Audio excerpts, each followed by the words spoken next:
افریقہ کے ایک ملک میں ایک شخص حافظ قرآن اور عالم شریعت کسی مسجد میں امام جماعت مقرر ہوا۔ لوگ اس عالم کا بہت احترام کرتے تھے اور ہر شخص چاہتا تھا کہ اس عالم کو اپنے گھر دعوت میں بلائے، خصوصاً رمضان المبارک میں۔ اسی سبب ایک مقتدی نے رمضان المبارک میں ان کو افطار میں اپنے گھر بلایا۔ عالم نے دعوت قبول کر لی اور افطار کے وقت اس مقتدی کے گھر پہنچے اور وہاں ان کا بہت شاندار استقبال کیا گیا۔ افطار کے بعد عالم دین نے میزبان کے حق میں دعا کی اور واپس چل گئے۔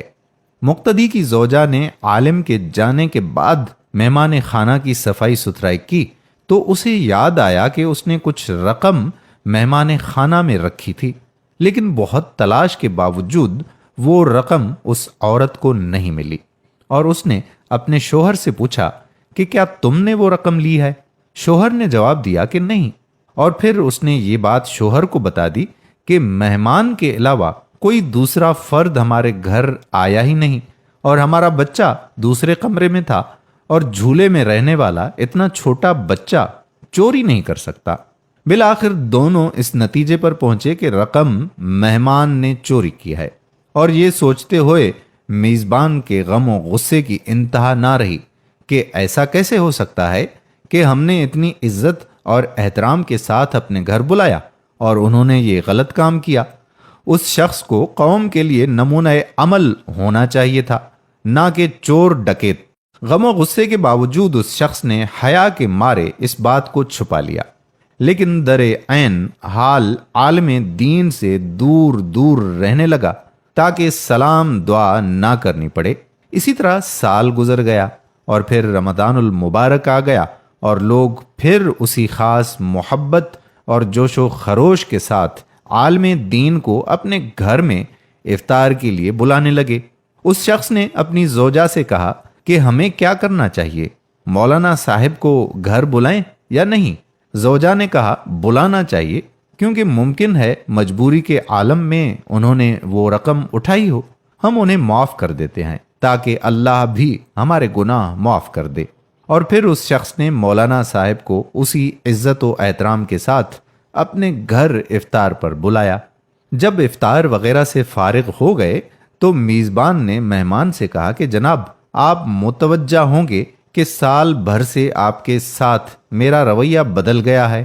عالم دین نے جواب دیا ہاں، لیکن زیادہ مصروفیت کی وجہ سے میں تم سے اس کی وجہ معلوم نہ کر سکا۔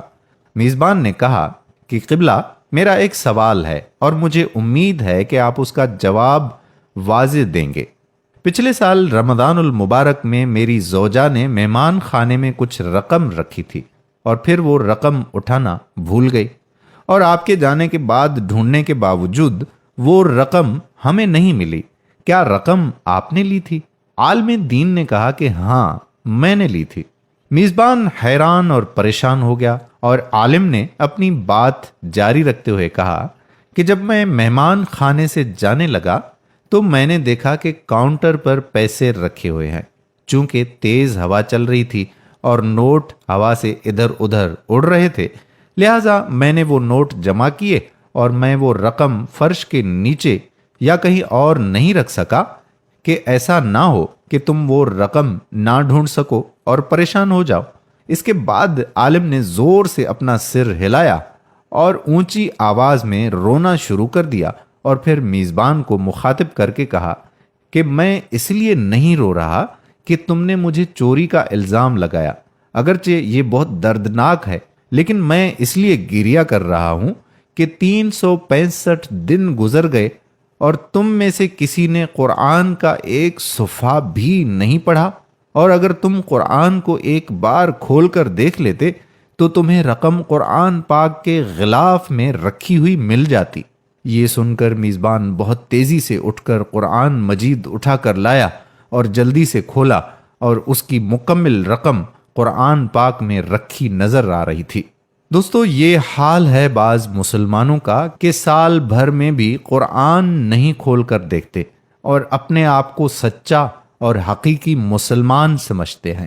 امید کرتا ہوں کہ ہماری آج کی اس ویڈیو کے بعد آپ فوراً اٹھیں گے اور اپنے گھر میں موجود قرآن پاک کو کھول کر ضرور پڑھیں گے۔ میری کوئی بات بری لگی ہو تو میں معذرت چاہتا ہوں۔ یہ کہانی اس لیے آپ کی خدمت میں پیش کی گئی تاکہ آپ کو احساس ہو کہ ہم کون سی چیز بھول رہے ہیں جو ہماری زندگی میں اہم ہے۔ امید کرتے ہیں کہ ہماری آج کی ویڈیو آپ کو ضرور پسند آئی ہوگی۔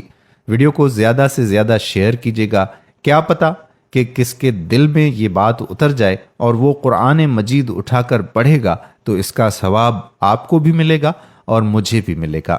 اگر آپ نے ابھی تک ہمارے یوٹیوب چینل راہ حیات آفیشل کو سبسکرائب نہیں کیا تو چینل کو ایسی ویڈیوز دیکھنے کے لیے سبسکرائب کریں اور بیل کے بٹن کو بھی پریس کر لیں تاکہ آنے والی مزید ویڈیوز کا نوٹیفیکیشن آپ کو بر وقت ملتا رہے۔